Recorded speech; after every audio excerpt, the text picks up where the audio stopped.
Hello hello, bienvenue sur ma chaîne, moi c'est Eric. Enfin la gamme iPhone 12 et 12 Pro est au complet. Apple n'a pas chômé cette année et a sorti 4 iPhones. Et le 13 novembre dernier, Apple a sorti l'iPhone mini et l'iPhone 12 Pro Max. Et ceux qui auraient vu mes dernières vidéos savent que j'attendais avec impatience la sortie du 12 Pro Max. Alors passons à l'unboxing. Allez, c'est parti.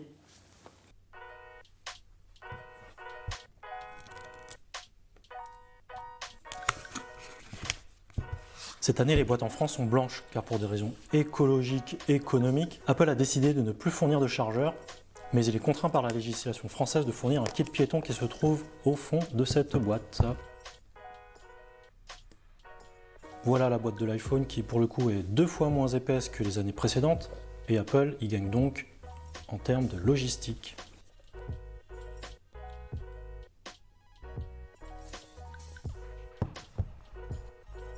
Oh là là là là, qu'est-ce qu'il est beau en bleu Pacifique!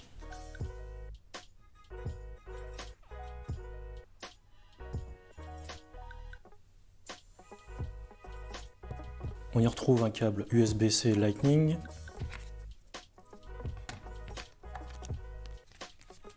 le trombone et un sticker. Alors ce que je trouve un peu tiré par les cheveux, c'est qu'Apple fournit un câble USB-C Lightning, mais encore faut-il avoir un chargeur USB-C. Bref, on pourra toujours trouver sur Amazon des chargeurs USB-C moins chers et moins encombrants que celui vendu par Apple, même si celui-ci a baissé de 10 € en passant de 35 à 25 €.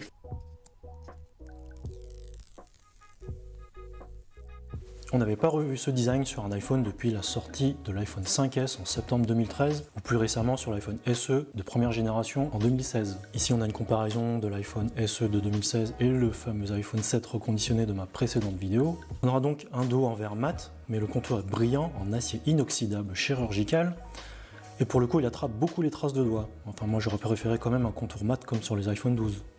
Et par rapport à l'iPhone 11 Pro Max, l'iPhone 12 Pro Max est un peu plus large, un peu plus grand, mais un chouïa plus fin, et tout ça sans prendre de poids.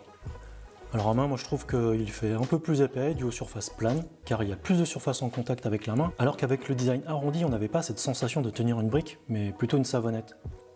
Bon, en tous les cas, on le tient bien en main, et il ne glissera pas entre les doigts.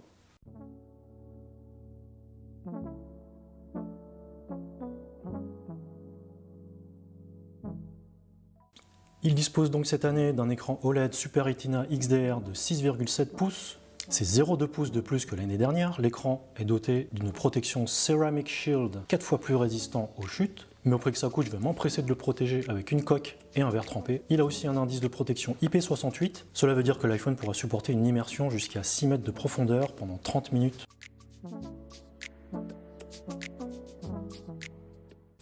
Alors cette année, l'iPhone est doté d'un processeur A14 Bionic gravé en 5 nanomètres, ce qui permet d'avoir un processeur plus efficient. Il a 40% de transistors en plus que l'A13 de l'année dernière et est plus performant d'environ 20%.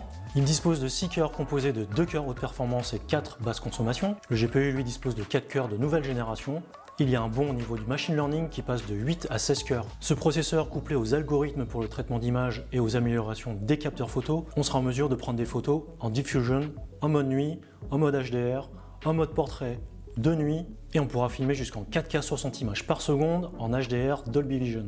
La partie photo connaît quelques améliorations. Bon, tous les capteurs restent à 12 millions de pixels, mais en dehors de l'ultra grand angle qui ne change pas, le grand angle a un capteur plus lumineux. En effet, le capteur est plus grand de 47% par rapport au 11 Pro Max, couplé à une optique ouvrant à f1.6, et ce capteur est de plus stabilisé, ce qui sera un gros avantage pour les photos en basse luminosité. Le téléobjectif pour sa part a un zoom de 2,5 fois, équivalent à du 65 mm, mais il est un peu moins lumineux par rapport au modèle de l'année dernière, avec une ouverture à f2.2 au lieu de f2.0. L'autofocus gagne en efficacité grâce au LiDAR, le Light Detection and Ranging. On pourra pour le coup shooter en mode portrait de nuit et prendre des vidéos en HDR. Le capteur avant est aussi 12 millions de pixels. Il pourra par rapport au 11 Pro Max prendre des photos avec le Smart HDR 3, le Deep Fusion, le mode portrait de nuit, et il sera aussi capable de filmer en HDR. Et voici quelques photos que j'ai prises de nuit.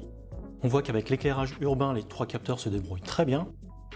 Par contre, quand la lumière vient à manquer, l'ultra grand angle est vraiment à la peine, et c'est là qu'on voit que le grand angle profite bien des améliorations et qu'on voit que sur le téléobjectif c'est moins lumineux. Alors je trouvais que la stabilisation était déjà très bonne l'année dernière, et là ça se confirme encore. Voici un test de la stabilité sur le capteur principal.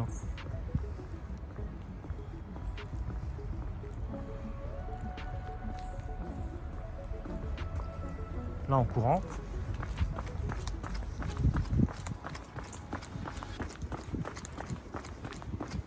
Côté connectivité, l'iPhone est compatible Wi-Fi 6, Bluetooth 5.0, 4G et cette année, il est compatible 5G. Mais à défaut de pouvoir tester la 5G, la 4G a été grandement améliorée grâce au modem de chez Qualcomm, le X55. Merci Qualcomm, au revoir Intel. Alors avec mon forfait, j'ai pu avoir un débit en téléchargement environ de 240 mégabits par seconde et à peu près 170 en upload. Alors qu'avec les modems de chez Intel, on était aux alentours des 100 mégabits par seconde en download et à peu près 20 en upload.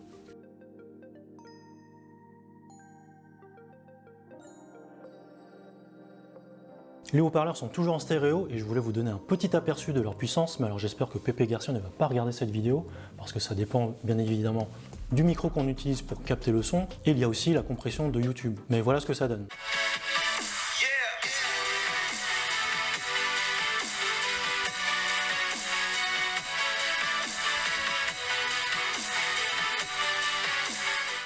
Alors on peut entendre que même poussé à fond, le son ne sature pas et on entend que le son est assez clair, un peu comme sur les AirPods Pro. En termes d'autonomie, on a une batterie ici de 3687 mAh, on perd ainsi 7% par rapport à l'iPhone 11 Pro Max, mais grâce au processeur A14 gravé plus finement, on aura une autonomie qui sera assez proche de l'iPhone 11 Pro Max. Et là, j'ai pas eu assez de temps pour tester l'autonomie, mais je suis à peu près à 1 jour et demi d'autonomie. Parlons un peu de MagSafe, la recharge sans fil optimisée grâce à un système d'aimant, comme sur Apple Watch. L'iPhone pourra se recharger à 15 watts via MagSafe. Alors personnellement, je suis pas très fan de la recharge sans fil parce que ça chauffe un peu et que ça recharge pas assez vite, mais je testerai bien quand même le MagSafe. Apple en a profité pour sortir tout un tas d'accessoires compatibles MagSafe, dont des coques en veux-tu en voilà. Un sympathique porte-carte. Et ce qui pourrait être super pratique, c'est le chargeur MagSafe Duo pour charger son iPhone et son Apple Watch en même temps.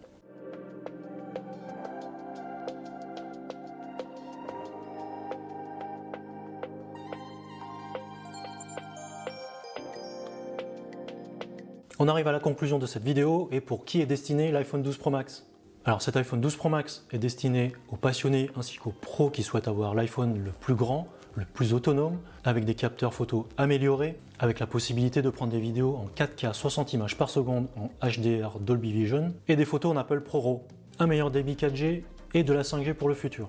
L'iPhone 12 Pro Max propose pas mal d'évolutions et ce sera à vous de décider si ces évolutions valent le coup de passer à ce nouvel iPhone. Merci à vous d'avoir regardé cette vidéo, j'espère qu'elle vous aura plu. N'oubliez pas de soutenir ma chaîne en partageant cette vidéo, en vous abonnant et en likant la vidéo.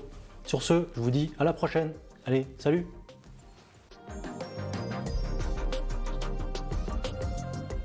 Enfin, la gamme iPhone 12 et 12 Pro est au complet. Apple n'a pas chômé cette année et a sorti 4 iPhones. Et le 13 novembre dernier, Apple a sorti l'iPhone. Et le 13...